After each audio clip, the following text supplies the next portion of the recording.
friends, welcome to my channel Drag. After getting some expert advice and ideas, I decided to change some design of my previous automated hand sanitizer dispensing robot. If you did not see part 1, link is given down in the description.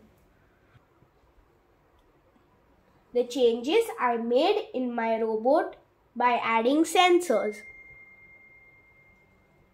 to detect hands so as to make it fully automated. I have designed and coded this robot to dispense sanitizer or hand wash automatically only if hands are placed under it. So friends, check this. The sensors detect my hand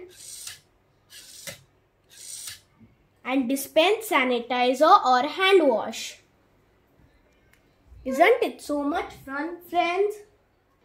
This is how my automated hand sanitizer works.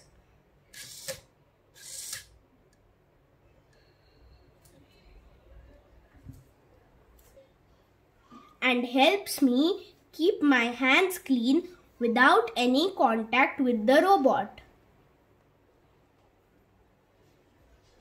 So hey you Lego lovers, hope you all liked my video. Thank you.